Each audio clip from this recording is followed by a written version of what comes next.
नमस्कार, बुलेटिन में आप सभी का स्वागत है। मैं हूं आपके साथ यशु शुक्ला और रुक करेंगे खबरों का। बेमेतरा जिले के साजा तहसील के बिरनपुर हिंसा मामले में लगभग 3 वर्षों बाद बड़ा न्यायिक फैसला आया है। जिला सत्र न्यायालय बेमेतरा ने पिता पुत्र रहीम मोहम्मद व आयदुल मोहम्मद की हत्या खेत में मिले शव के मामले में आरोपित 17 व्यक्तियों को संदेह का लाभ देते हुए दोषमुक्त कर दिया है।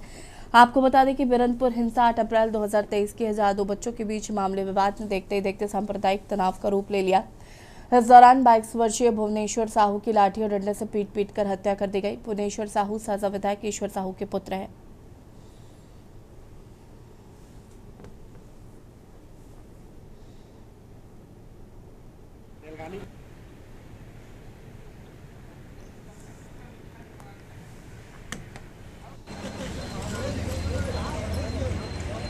बिरनपुर कांड में 17 लोगों को अपराधी बनाया गया था जिनके द्वारा अपराध किया ही नहीं गया था और न्यायालय के फैसला का मैं सम्मान करता हूं। बिरनपुर घटना में मैं शुरू से लेकर अंत तक उन लोगों के साथ बना रहा हूं। आपके माध्यम से मैं बताना चाहूँगा कि पूर्ववर्ती कांग्रेस सरकार ने ज़बरदस्ती प्रशासनिक अपने दबाव डालते हुए उन बच्चों को उठाया जो कॉलेज में परीक्षा देने जा रहे थे, पढ़ाई कर रहे थे, और ऐसे लोगों को उठाया। मैं बताना चाहूँगा कोंगिया खुर्द के लगभग 20 लोगों को, तुमड़ी पार्क के 10-15 लोगों को उठाया गया था और उनके परिवार यदि कांग्रेस से जुड़ा हुआ था तो उनको अपराधी नहीं बनाया गया, बल्कि बजरंग दल से जुड़े हुए लोगों को, RSS से जुड़े हुए लोगों को, हिंदू संगठन से जुड़े हुए लोगों को उठाया गया। जी, हम गुनहगार नहीं थे। हमको शक के दायरे में लाया गया था। हमें न्यायालय के जो है फैसले पे भरोसा था और उस फैसले के दौरान हम लोगों को आज दोषी मुक्त किया गया। हमारी स्थिति परिस्थिति बहुत दयनीय थी। क्षेत्रीय विधायक के अलावा हमसे कोई आकर के कोई संपर्क नहीं बनाए, नहीं हमारी स्थिति परिस्थिति भापने की कोशिश की है। आपको मेरा नमस्कार है। ये मामले सर अपराध क्रमांक 92/23 की थी। साजा थाने का अपराध दर्ज था। एक बिरनपुर जो गांव है वहां पर की घटना पर से था ये मामला। इसमें पुलिस थाना साजा के द्वारा 17 लोगों के खिलाफ में अपराध दर्ज करके चालान प्रस्तुत किया गया था। उक्त प्रकरण में जो है 64 से कुछ और अधिक 64 गवाह तो पहले थे, बाद में पूरक चालान पेश किया गया था। उसमें 3-4 गवाह और आए थे। मतदाता सूचियों के गहन पुनरीक्षण यानी कि SIR की जारी प्रक्रिया को लेकर सरगुजा में सियासत तेज हो गई है। फॉर्म 7 के जरिए हजारों मतदाताओं के नाम कटवाने के संगठित प्रयास के विरोध में जिला कांग्रेस कमेटी का प्रतिनिधिमंडल जिला अध्यक्ष बालकृष्ण पाठक के नेतृत्व में उप जिला निर्वाचन अधिकारी सुनील कुमार नायक से मिला और उन्हें ज्ञापन सौंपकर कार्रवाई की मांग की है। कांग्रेस प्रतिनिधिमंडल ने आरोप लगाया है कि फॉर्म 7 का दुरुपयोग कर वैध मतदाताओं के नाम कटवाने की कोशिश की जा रही है। उनका कहना है कि SIR की प्रक्रिया के दूसरे चरण में दावा आपत्ति के दौरान भाजपा से जुड़े लोगों द्वारा पूरे जिले में बड़ी संख्या में फॉर्म 7 जमा कराए गए हैं। अकेले अंबिकापुर शहर में 1143 मतदाताओं के नाम कहते हुए कटवाने का आवेदन दिया गया है कि संबंधित मतदाता मौजूद नहीं है।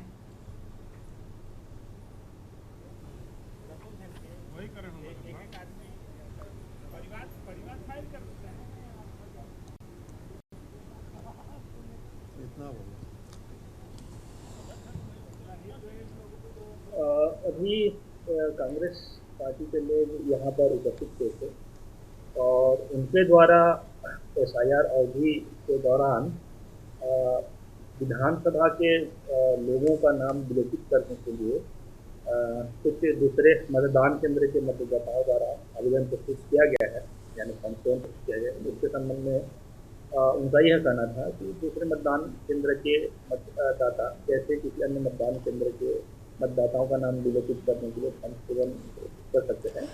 तो उनको कानूनी प्रावधान की जानकारी दी गई और उसमें यह बताया गया कि विधानसभा का कोई भी मतदाता अगर सभी कारणों से किसी अन्य मतदाता का नाम विलोपित करने के लिए आवेदन प्रस्तुत कर सकता है करके।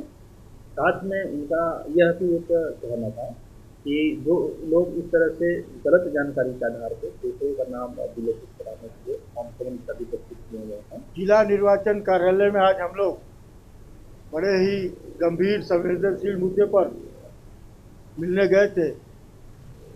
एक छोटा सा एग्जाम्पल लेके अंबिकापुर विधानसभा के 140 पोलिंग बूथ में 1193 नाम काटे गए। जो हम लोग आरोप लगाते हैं कि 1193 नाम कैसे पूर्ण करते हैं, तो आप देखिएगा कि समस्त नाम पर्टिकुलर समुदाय के, अल्पसंख्यक समुदाय के, अल्पसंख्यक से कहने का मतलब मुस्लिम समुदाय के और क्रिश्चियन समुदाय, पूरे के पूरी सूची किसके द्वारा एक एक व्यक्ति के द्वारा 30-40 नाम काटने का आवेदन दिया गया है।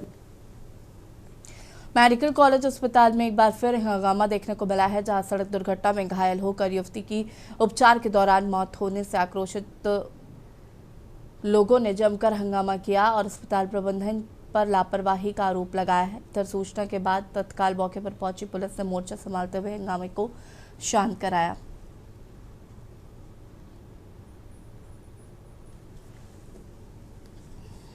उस समय भी ये लोग ऑक्सीजन को लगा दिए तो शायद मेरा बच्चा बच जाता, लेकिन उस समय भी लोग नहीं किया। नस खोजा जा रहा है, उसका नस खोजा जा रहा है। कहाँ नस है, यहाँ है कि यहाँ है, खोज रहा है, मिल नहीं रहा।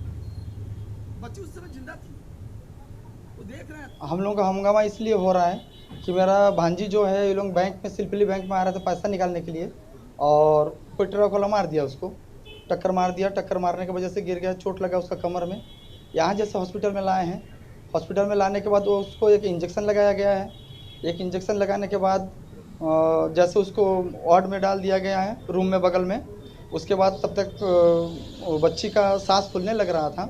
तो मैंने वहाँ जो स्टाफ था, जो जेंट्स स्टाफ था, उसको मैं बोला कि भैया इनका सांस फूल रहा है तो इनको ऑक्सीजन की ज़रूरत है। तो भैया मेरे को बोल रहे हैं कि मैं देख रहा हूँ करके। उसके बाद उसका कोई पता नहीं। सरगुजा जिले के अंबिकापुर स्थित प्लेस ऑफ सेफ्टी गृह में 15 अपचारी बालकों को गार्ड पर हमला कर फरार होने का सनसनीखेज मामला सामने आया। ये प्लेस ऑफ सेफ्टी बाल संरक्षण गृह की ही शाखा है, जहां गंभीर अपराधों में शामिल अपचारी बालकों को रखा जाता है। फरार होने वालों में हत्या, लूट, बलात्कार जैसे गंभीर मामलों में शामिल अपचारी भी बताए जा रहे हैं। पुलिस ने अब तक 5 अपचारियों को पकड़ लिया, जबकि बाकी की तलाश जारी है और मामले में अपराध दर्ज कर जांच शुरू कर दी गई।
कबीरधाम जिले से बड़ी खबर सामने आई, जहां पर निर्माणाधीन सड़क को तोड़फोड़ कर शासकीय संपत्ति को नुकसान पहुंचाने के मामले में पुलिस ने अपराध दर्ज कर लिया है। मामला थाना तरेगांव जंगल क्षेत्र का है, जहां पर ग्राम कोयलारी में मोदिया पथरा तक प्रधानमंत्री ग्राम सड़क योजना के तहत निर्माणाधीन पक्की सड़क को जानबूझकर क्षतिग्रस्त किया गया। पुलिस के अनुसार ग्राम पांडत राय निवासी तुकाराम चंद्रवंशी और उसके 4 से 5 अन्य साथियों ने गैती जैसे हजारों सड़क को 2 अलग अलग स्थानों पर खो दिया।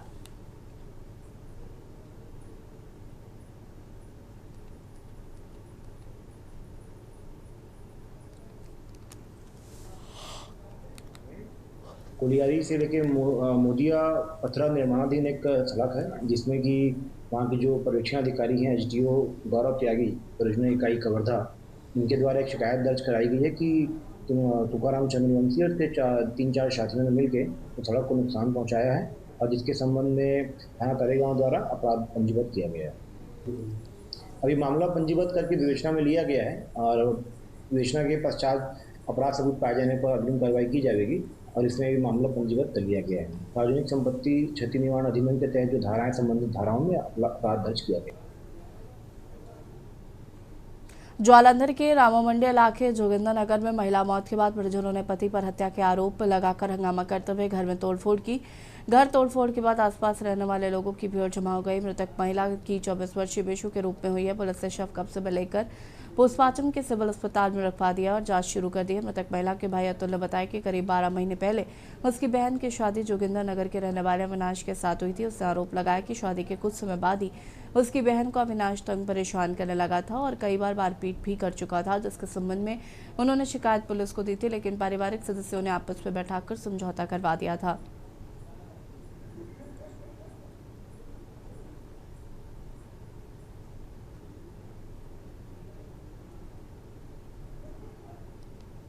ਗੱਲਬਾਤ ਇਦਾਂ ਵੀ ਸਾਲ ਤੋਂ 1-2 ਮਹੀਨੇ ਹੋਏ ਸੀ ਭਾਈ ਸਿਸਟਰ ਨੂੰ ਮੈਰਿਜ ਦੀ ਤੇ ਤੰਗ ਪਰੇਸ਼ਾਨ ਮੁੰਡਾ ਬਹੁਤ ਜ਼ਿਆਦਾ ਕਰਦਾ ਸੀ ਜਿੱਦਾਂ ਕੋਈ ਡਿਮਾਂਡਾਂ ਹੋਣ ਜਾਂ ਅਦਰ ਗੱਲਾਂ ਤੇ ਇੱਕ ਦੋ ਵਾਰੀ ਘਰ ਦੇ ਮਨਾਣ ਕੇ ਵੀ ਤੁਹਾਨੂੰ ਇੰਨਾ ਕੁਝ ਦੇ ਦਿੱਤਾ ਤੂੰ ਬਸ ਕਰੋ ਕਿ ਡੈਡੀ ਗਏ ਨਾਲ ਚਾਚੇ ਤਾਏ ਗਏ ਮੇਰੇ ਮਾਮਾ ਜੀ ਗਏ ਤੇ ਉਹ ਬੰਦੇ ਨੇ ਗਾਲਾਂ ਕੱਢ ਕੇ ਬਾਹਰ ਕੱਢਦਾ ਤੇ ਸਿਸਟਰ ਵੀ ਮਤਲਬ ਕਿ ਡਰਾ ਇੰਨਾ ਪਾਇਆ ਹੋਇਆ ਸੀਗਾ ਤੇ ਉਹ ਮਤਲਬ ਕਿ ਕਹਿੰਦੇ ਹੁੰਦਾ ਸੀ ਤੂੰ ਆਪਣੇ ਜੇ ਘਰੇ ਦੱਸਦਾ ਤੇ ਮੈਂ ਤੈਨੂੰ ਛੱਡ ਦੇਣਾ। ਐਸਏ ਮਨਜਿੰਦਰ ਸਿੰਘ ਥਾਣਾ ਰਾਮਾਮੜੀ ਜਲੰਧਰ ਤੋਂ ਇੱਥੇ ਸਾਨੂੰ ਮੈਸੇਜ ਮਿਲਿਆ ਸੀਗਾ ਕਿ ਨਿਸ਼ੂ ਨਾਮ ਦੀ ਕੁੜੀ ਨੇ ਜੋਗਿੰਦਰ ਨਗਰ ਉਹਨੂੰ ਗਲ ਘੁੱਟ ਕੇ ਮਾਰ ਦਿੱਤਾ ਆ। ਮੌਕੇ ਤੇ ਪੁੱਜੇ ਆ, ਡੈੱਡ ਬੋਡੀ ਨੂੰ ਕਬਜ਼ੇ 'ਚ ਲਿਆ ਆ। ਉਹਨਾਂ ਦੇ ਘਰ ਦੇ ਮੈਂਬਰਾਂ ਦੇ ਬਿਆਨ ਲੈ ਕੇ ਉਹਦੇ ਮੁਤਾਬਕ ਕਾਰਵਾਈ ਅਮਲ 'ਚ ਲਿਆਂਦੀ ਜਾਵੇ। ਘਰਦਿਆਂ ਨੇ ਇਹੋ ਕਿਹਾ ਵੀ ਇਹਨੂੰ ਮਾਰਿਆ, ਬਾਕੀ ਉਹਨਾਂ ਦੇ ਸਟੇਟਮੈਂਟ ਲੈਂਦੇ ਆ, ਸਟੇਟਮੈਂਟ ਲੈ ਕੇ ਬਣਦੀ ਕਾਨੂੰਨੀ ਕਾਰਵਾਈ। ਕੀ ਲੱਗਦਾ ਤੁਸੀਂ ਇਨਵੈਸਟੀਗੇਸ਼ਨ ਕੀਤੀ ਗਲਾ ਕੁੱਟਿਆ ਗਿਆ ਕਿ ਹੈਂਗਿੰਗ ਹੈ, ਕੀ ਲੱਗਦਾ ਤੁਹਾਨੂੰ? ਉਹ ਲੱਗਦਾ ਤਾਂ ਹੈ ਗਲੇ ਤੇ ਇੱਥੇ ਨਿਸ਼ਾਨ ਪਏ ਹੋਏ ਆ, ਬਾਕੀ ਡਾਕਟਰੀ ਰਿਪੋਰਟ ਨੇ ਸਾਰਾ ਕੁਝ ਕਲੀਅਰ ਕਰ ਦਿੱਤਾ। ਤੁਸੀਂ ਮੌਕੇ ਤੇ ਆਏ ਆ, ਡੈਡ ਬੋਡੀ ਕੀ ਲੱਗਦਾ ਸੀ ਲਟਕੀ ਹੋਈ ਸੀ ਕਿ ਗਲਾ ਕੁੱਟਿਆ ਸੀ? ਡੈਡ ਬੋਡੀ ਲੰਮੀ ਬੈੱਡ ਤੇ ਪਏ होए थे। अमृतसर थाना कंटोनमेंट क्षेत्र के वाल्मीकि चौक पर बुधवार सुबह तेज रफ्तार स्कूल बस से एक्टिवा सवार महिला को जोरदार टक्कर मार दी। घायल महिला भगवंत कौर को स्थानीय लोगों ने तुरंत अस्पताल पहुंचाया, जहां डॉक्टरों ने बताया कि सर पर गंभीर चोट लगने से उनकी हालत नाजुक बनी हुई है। पीड़िता के बेटे गुरविंदर सिंह ने बताया कि उनकी मां रोजाना की तरह ही दरबार साहिब माथा टेकने जा रही थी, तभी SBS सरसिंह कॉलेज फतेहगढ़ चुड़िया रोड सोहिया कला की बस से पीछे से टक्कर मार दी। हादसे के बाद बस चालक मौके से फरार हो गया। SHO जतिंदर सिंह ने बताया कि पुलिस ने बस और चालक को हिरासत में लेकर मामला दर्ज करा लिया है। पूरी घटना पास के CCTV कैमरे में कैद हो गई। 29 ਤਰੀਕ ਨੂੰ ਮੇਰੇ ਮਦਰ ਰੋਜ਼ ਦੀ ਤਰ੍ਹਾਂ ਦਰਬਾਰ ਸਾਹਿਬ ਜਾ ਰਹੇ ਸੀ। ਪਿੱਛੋਂ SBS ਕਾਲਜ ਦੀ ਬੱਸ ਆਈ ਆ ਸੋਈਆਂ ਕਲਾਂ ਦੀ, ਉਹਨੇ ਜ਼ੋਰ ਨਾਲ ਪਿੱਛੋਂ ਹਿੱਟ ਮਾਰ ਕੇ ਰੋਡ ਦੇ ਉੱਤੇ ਐਕਸੀਡੈਂਟ ਕਰਕੇ ਤੇ ਭੱਜ ਗਈ ਆ। ਤੇ ਉਸ ਤੋਂ ਬਾਅਦ ਉਹਨਾਂ ਦੀ ਮੈਨੇਜਮੈਂਟ ਨੇ ਕੋਈ ਸੰਪਰਕ ਨਹੀਂ ਕੀਤਾ, ਕੋਈ ਕਾਰਵਾਈ ਨਹੀਂ। ਤੇ ਪੁਲਿਸ ਵੱਲੋਂ ਵੀ ਢਿੱਲੀ ਕਾਰਵਾਈ ਕਰਦੇ ਹੋਏ ਨਾ ਹੀ ਹਜੇ ਤੱਕ ਡਰਾਈਵਰ ਨੂੰ ਅਰੈਸਟ ਕੀਤਾ, ਨਾ ਹੀ ਬੱਸ ਦਾ ਪਤਾ। ਤੇ ਕਾਲਜ ਵਾਲੇ ਜਿਹੜੇ ਆ ਉਹ ਕਹਿੰਦੇ ਆ ਕਿ ਬੱਸਾਂ ਰੋਡ ਤੇ ਚੱਲਦੀਆਂ ਰਹਿੰਦੀਆਂ, ਸਾਡੀਆਂ ਰੋਡ ਤੇ ਐਕਸੀਡੈਂਟ ਹੋ ਹੀ ਜਾਂਦੇ, ਖੂਨੀ ਬੱਸਾਂ ਇਹਨਾਂ ਦੀਆਂ। ਇਹ ਜੀ 29/1/25 ਦੀ ਗੱਲ ਹੈ ਜੀ। ਇੱਕ ਲੇਡੀ ਜੀ ਭਗਵੰਤ ਕੌਰ ਸੀਗੀ, ਉਹ ਆਪਣੀ ਐਕਟਿਵਾ ਤੇ ਦਰਬਾਰ ਸਾਹਿਬ ਮੱਥਾ ਟੇਕਣ ਵਾਸਤੇ ਜਾ ਰਹੀ ਸੀਗੀ। ਇੱਕ ਨਰਸਿੰਗ ਕਾਲਜ ਦੀ ਬੱਸ ਪਿੱਛੋਂ ਆਈ ਆ ਤੇ ਉਹਨੇ ਇਹਨੂੰ ਸਾਈਡ ਮਾਰੀ ਹੈ ਜੀ। ਜਿਹੜੀ ਬੀਬੀ ਜ਼ਖਮੀ ਹੋ ਗਈ ਤੇ ਕਾਫੀ ਸੱਟਾਂ ਲੱਗੀਆਂ, ਹਸਪਤਾਲ ਦਾਖਲ ਕਰਵਾ ਦਿੱਤੀ ਗਈ। ਅਸੀਂ ਇਸੇ ਸੰਬੰਧੀ ਮੁਕੱਦਮਾ ਦਰਜ ਰਜਿਸਟਰ ਕਰਕੇ ਤੇ ਬੱਸ ਚਲਾਉਣ ਵਾਲਾ ਡਰਾਈਵਰ ਤੇ ਸਕੂਲ ਦੀ ਬੱਸ ਜਿਹੜੀ ਉਹ ਅਸੀਂ ਕਬਜ਼ੇ 'ਚ ਲੈਂਦੀ ਹੈ, ਤਫਤੀਸ਼ ਜਾਰੀ। फरीदाबाद के बल्लभगढ़ स्थित आदर्श नगर में ट्यूशन से लौट रहे 2 छात्रों के साथ मारपीट का मामला सामने आया है। आरोप है कि सक्षम और हर्ष नामक युवकों ने प्रीत और देवेश को रास्ते में घेर कर थप्पड़ और बुक्कों से बेरहमी से पीटा। परिजनों के अनुसार विवाद की वजह देवेश के ट्यूशन में पढ़ने वाली एक लड़की से बातचीत थी। इसी बात को लेकर दोनों आरोपियों ने हमला किया। घटना का वीडियो बनाकर सोशल मीडिया पर बदमाशी भरे गाने के साथ पोस्ट कर दिया गया, जो अब तेजी से वायरल हो रहा है।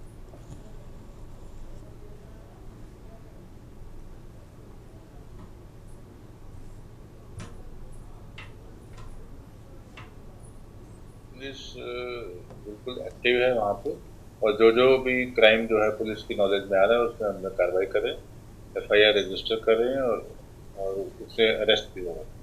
सर 12 तारीख को सेक्टर 12 कारखाने के अंदर लोगों को मिलता है, माहौल बनाया जाता है, तो उसमें FIR दर्ज हो चुकी है।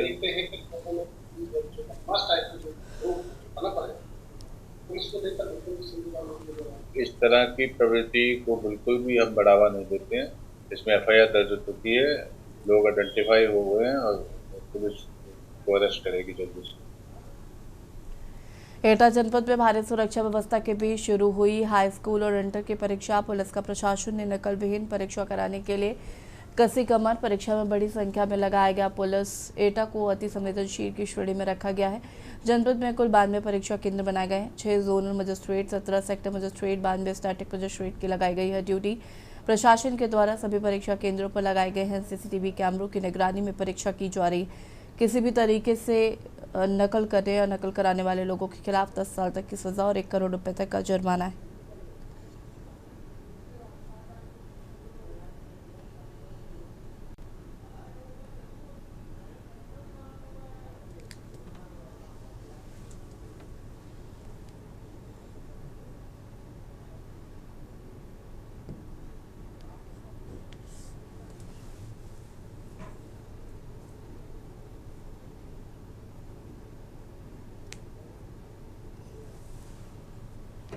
खबर चंदौली से है, जहां पर उत्तर प्रदेश माध्यमिक शिक्षा परिषद की हाई स्कूल एवं इंटरमीडिएट परीक्षाएं शांतिपूर्ण और कड़े सुरक्षा इंतजामों के बीच शुरू हुई।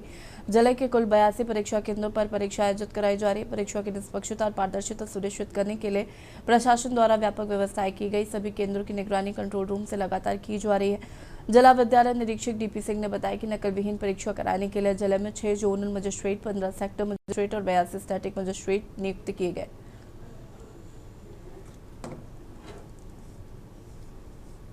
हमारे यहाँ 82 केंद्र निर्धारित हैं। इन 82 केंद्रों पे स्टैटिक मजिस्ट्रेट, बाह्य केंद्र व्यवस्थापक की व्यवस्था कर दी गई है और 50% बाह्य कक्ष निरीक्षक लगाए गए हैं। हर कक्ष में एक उस स्कूल का कक्ष निरीक्षक है और एक बाह्य कक्ष निरीक्षक जो हम बेसिक विभाग से, जो बेसिक विभाग के मास्टर हैं उनसे लेकर के वहाँ लगाया गया है।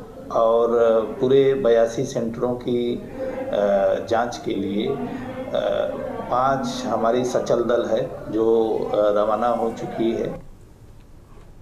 जनपद जौनपुर के लाइन बाजार थाना क्षेत्र के वंश गोपालपुर की रहने वाली रीना देवी ने गंभीर आरोप लगाया है। उनका कहना है कि घरेलू विवाद के बाद उनके पति बुलाई ने फांसी लगाकर आत्महत्या कर ली है। शव को पोस्टमार्टम के लिए चीरघर ले जाया गया, जहां उनसे 1200 की वसूली किए जाने का आरोप है। पीड़िता का दावा है कि रकम देने के बाद ही पोस्टमार्टम किया गया है। उन्होंने बताया कि मामले की शिकायत के लिए उन्होंने जिलाधिकारी दिनेश चंद्र और पुलिस अधीक्षक कुंवर अनुपम सिंह को फोन किया, लेकिन कथित तौर पर फोन रिसीव नहीं हुआ। इसके बाद पीड़िता ने मुख्यमंत्री हेल्पलाइन 1076 पर भी शिकायत दर्ज कराई।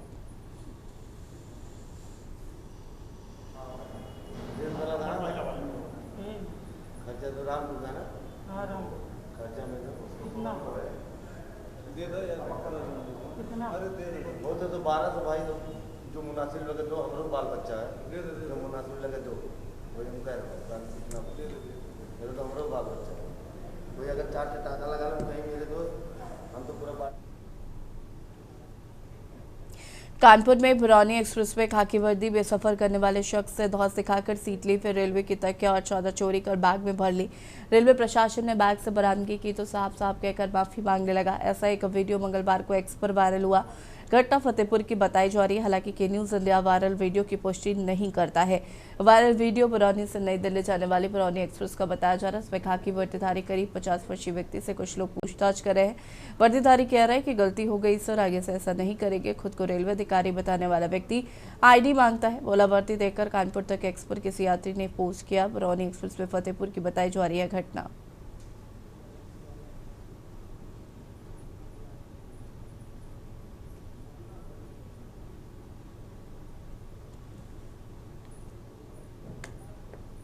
सामान मिल गया,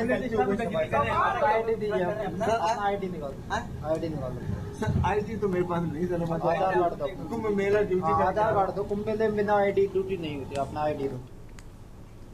खबर लखनऊ से है, जहां पर आयुर्वेदिक फार्मेसी भर्ती मामले में शीघ्र सुनवाई एवं निवारण की मांग को लेकर बड़ी संख्या में अभ्यर्थी मंत्री डॉक्टर दयाशंकर मिश्र दयालु का घेराव करने पहुंचे। प्रदर्शनकारी अभ्यर्थियों ने मंत्री आवास पहुंचकर अपनी मांगों को लेकर नारेबाजी करते हुए जमीन पर बैठ गए। अभ्यर्थियों ने बार बार कोर्ट की सुनवाई पर जाने से नाराजगी जताई। उन्होंने आरोप लगाया है कि अब तक 51 बार सुनवाई लग चुकी है, लेकिन अधिकारियों की हठधर्मिता और लापरवाही से फैसला नहीं आ पाया है।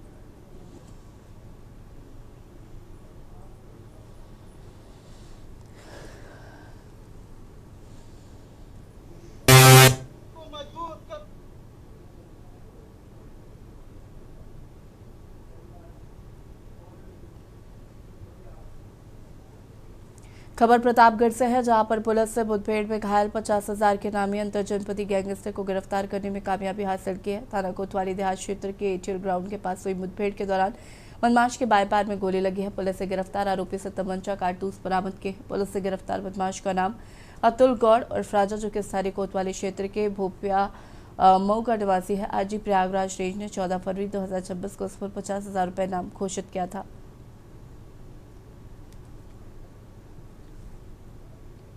थाना कोतवाली देहात पर पंजीकृत गैंगस्टर के एक अभियोग में अतुल गौड़ उर्फ राजा, जो डिहवा भोपिया मऊ थाना कोतवाली देहात का रहने वाला है, लंबे समय से वांछित चल रहा था। सर्विलांस तथा अन्य स्रोतों के माध्यम से उक्त अभियुक्त के एटीएल ग्राउंड में छिपी होने की सूचना प्राप्त हुई थी। उक्त सूचना पर थाना कोतवाली देहात की पुलिस उसको गिरफ्तार करने के लिए मौके पर पहुंची। पुलिस टीम को देखकर उसके द्वारा पुलिस टीम के ऊपर जान से मारने की नीयत से फायर किया गया। जवाबी कार्रवाई में पुलिस के द्वारा भी गोली चलाई गई, जिससे उसके पैर में गोली लगी। अभियुक्त के कब्जे से एक तमंचा, 2 जिंदा कारतूस तथा 1 खोखा कारतूस बरामद हुआ है। खबर बलिया से है, जहां पर चालू शिक्षा सत्र की उत्तर प्रदेश माध्यमिक शिक्षा परिषद की हाई स्कूल व इंटरमीडिएट परीक्षाएं आज से शुरू हो गई हैं। शासन के निर्देशों के तहत प्रशासन ने परीक्षा केंद्रों पर नकल विहीन परीक्षाएं कराने के बंदोबस्त करने का दावा किया है।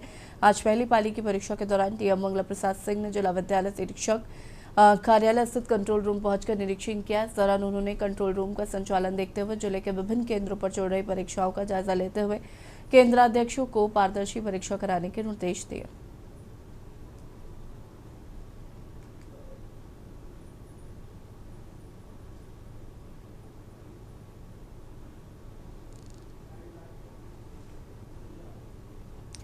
खबर अमरोहा से है, जहां पर गजरौला थाना क्षेत्र के तिगरी रोड स्थित शाहपुर गांव के पास सुबह सड़क किनारे अज्ञात महिला का शव पड़ा मिला।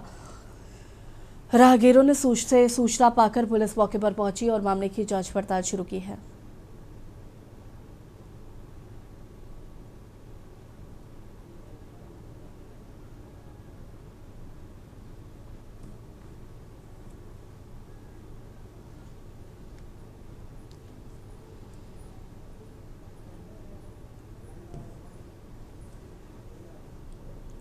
खबर गाजीपुर से है, जहां पर एक निजी कॉलेज में संदिग्ध हालत में छत से गिरकर छात्र की मौत हो गई। बिफारवा का छात्र कॉलेज की 4 मंजिला इमारत की छत से गिर गया। छात्र को इलाज के लिए मऊ ले जाया गया, जहां डॉक्टरों ने मृत घोषित कर दिया है। मामला मर्द थाना क्षेत्र के सरस्वती पैरामेडिकल कॉलेज का है। मृतक छात्र विपुल यादव शेखपुर गांव का रहने वाला था, जो कि सरस्वती पैरामेडिकल कॉलेज में बिफारवा का छात्र था। बताया जा रहा है कि रोज की तरह कॉलेज गया था। कॉलेज की 4 मंजिला इमारत की छत से वो अचानक नीचे गिर गया।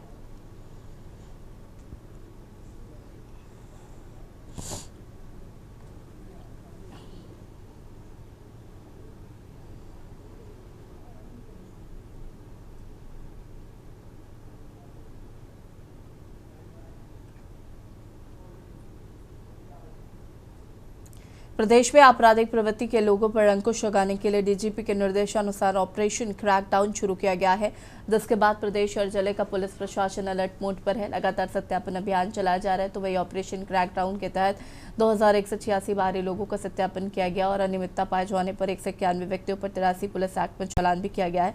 जिसके बाद सवाल ये उठ रहा है कि इस कार्रवाई से पहले प्रशासन ने पहले ये सत्यापन अभियान क्यों नहीं सुचारू किया। देखिए, सत्यापन समय समय पर होता है, लेकिन उसको बहुत गहनता से किया जाए, ऐसी सिचुएशन क्रिएट हुई। और आपको ध्यान होगा, मैंने पिछली बार जब आप लोगों ने मुझसे बात की तो मैंने कहा था एक बड़ा अभियान इसका लेना पड़ेगा और देखना पड़ेगा कि भाई कितने लोग अवांछित लोग हमारे क्षेत्रों में हैं। और इसके लिए हमको जो स्टेट्स हैं जो हमसे जुड़ी हुई हैं, उनका जो इंटेलिजेंस है, उनका जो उससे भी फीडबैक लेना पड़ेगा, उनके साथ भी सामंजस्य बिठा कर एक काम करना पड़ेगा। और उसी के तहत आज आप देख रहे हैं कितने लोग बाहर से निकल रहे हैं। एसएसपी देहरादून के निर्देशन में थाना बसंत विहार पुलिस से गुमशुदा युवक दिगंबर धीमान हत्याकांड का खुलासा करते हुए एक अभियुक्त को गिरफ्तार किया है। 11 फरवरी 2026 को चौसे नगर निवासी संतराम धीमान ने अपने 28 वर्षीय पुत्र दिगंबर धीमान की गुमशुदगी दर्ज कराई थी, जो कि 9 फरवरी को कोर्ट में पेशी के बाद घर नहीं लौटा। जांच के दौरान पुलिस को पता चला कि दिगंबर के कुछ साथी उसी रात से लापता थे। मोबाइल सीडीआर विश्लेषण और सीसीटीवी फुटेज के आधार पर पुलिस ने जाँच पड़ताल शुरू की है। 11 फरवरी की साय को श्री संतराम धीमान जी, जो कि थाना बसना क्षेत्र के रहने वाले थे, उनके द्वारा अपने बेटे दिगंबर धीमान की गुमशुदगी दर्ज करवाई गई थी, जिसमें उनके द्वारा बताया गया कि दिनांक 9 फरवरी को उनका बेटा कोर्ट में किसी काम से गया हुआ था और वो वापस नहीं आया। इनकी गुमशुदगी पर तत्काल कार्रवाई करते हुए पुलिस के द्वारा छानबीन की गई, मुखबिर तंत्र को सक्रिय किया गया और जिनके साथ इनका उठना बैठना था उनसे भी जानकारी की गई। जानकारी करने में आया कि इनके 2-3 दोस्त जो हमेशा इनके साथ रहते थे और इनके साथ ये नशा वगैरह भी करते थे। और बुलेटिन में इतना ही। देखते रहिए के न्यूज़ इंडिया। नमस्कार। आप देख रहे हैं